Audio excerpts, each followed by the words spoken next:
Hello, welcome to the Honest Wargamer. I'm your host, Rob. Very exciting time if you like green skin and headbutting people like a nutter, because the Ironjawz update is indeed out for Age of Sigmar 4. If you don't know, the Scourge of Ghyran is the new GHB, which is going to be launching, and the new season is going to be launching in maybe about a month's time. That's going to last for a year, and Games Workshop have put out 3 additional rules for each one of the armies. Our Ironjawz, obviously, today. What's exciting about this is these are additional rules, which obviously is going to also coincide with what seems to be major game changes in the General Handbook, which I'll talk about in a different video. But these are just 3 extra rules for your Ironjawz army, straight after you've had your battle tome as well. So this is super exciting, and let's dive straight in. Let me know in the comments below what you think about the updates, because I am interested to know. So the first thing, or the first new additional rules that you've got for Ironjawz is 2 new battle formations. Super fun. Okay, the first one, Brute Fist, gives you access to Mighty Destroyer's battle trait, not battle trait, ability, which is quite confusing because it's the name of another ability that you have. So I would have maybe called it, oh, it's Mightiest Destroyers. No, you know what? It's not confusing. I just can't read.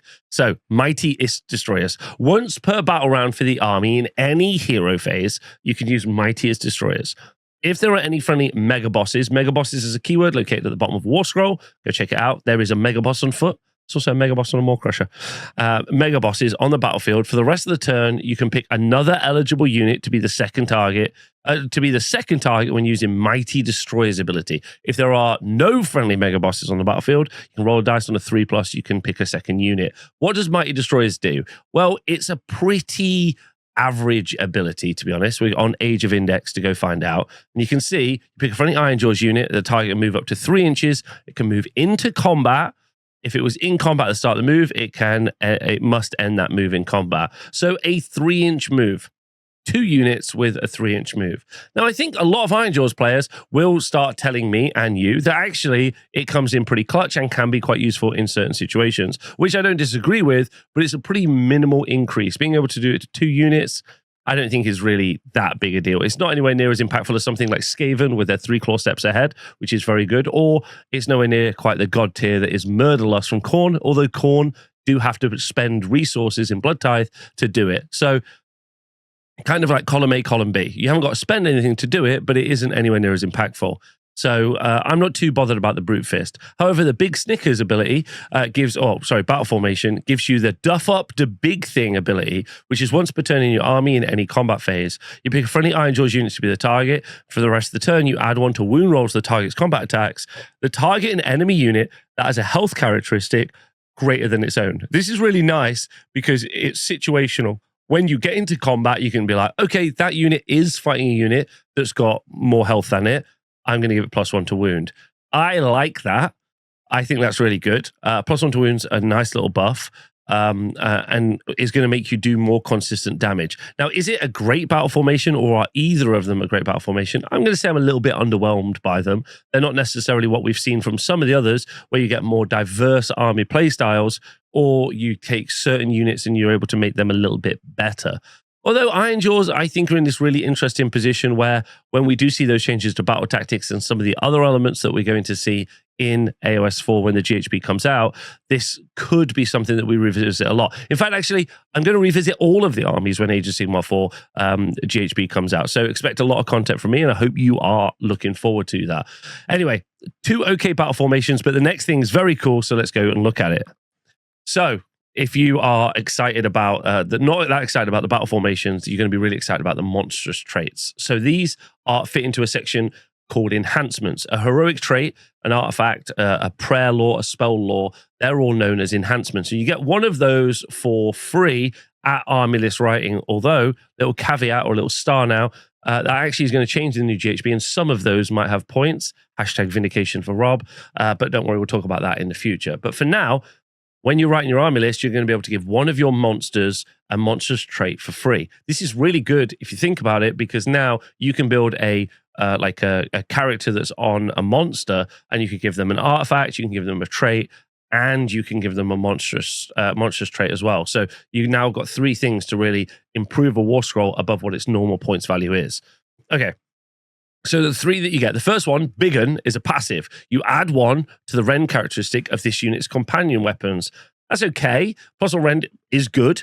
And I'm not mad about that. More Crusher's companion attacks getting +1 rend is fine. The next one I think is more interesting. This is the Madden, which is once per turn across the army in any combat phase. If this unit charges this turn, you pick an enemy unit in combat with it to be the target. You roll a d3, and on a 2+, you inflict an amount of mortal damage on the target equal to the roll. If any models were slain by this ability, after those models are removed from the battlefield, if this unit is still in combat, this unit can immediately use this ability again. That's cool. So then you go back to the top. Thanks to the chat for helping me through with this. You go straight back to the top, and you're going to do another d3 mortals. And get to the bottom again and go back to the top. Bottom, top. You could potentially do a ton of mortal damage from this. Very exciting ability. And then you got the Fasten, which is probably strategically one of the smarter picks. Once per battle in your hero phase, if this unit was not set up this turn, it can use a normal move ability as if it were your movement phase. So you're going to be able to move in the hero phase, then move in the movement phase, then charge. So that's going to make you very fast. And Ironjawz players remember this. This is such a staple in 3rd edition. It was so key to how they would play. The real point about this, though, is that you do not have to do it in the first turn. It is once per battle, but you can constantly be threatening the idea of being able to double move a Maw Crusher, for example, or double move, a Tusk boss and be able to move them up. You're constantly threatening the concept of being further forward and up the board. That's going to make some people very worried, and they're going to have to play around the fact that you can do that. So I like definitely the Fasten. I think it's situational, but very good and very clever. Biggun, obviously, if you just want to make a more reliable output from your Maw Crusher. And Madden is also really interesting as well for being able to clear parts of the board and make it so that you can be more engaged in certain places where you want to be, and also just generally do more damage. Ultimately, this is just a free upgrade. However the Ironjawz book looked yesterday, the Ironjawz book now is significantly better if you're taking any monsters because you've got a free upgrade, or not significantly better, a little bit better. I probably over-egged that a lot. It's a small bit better.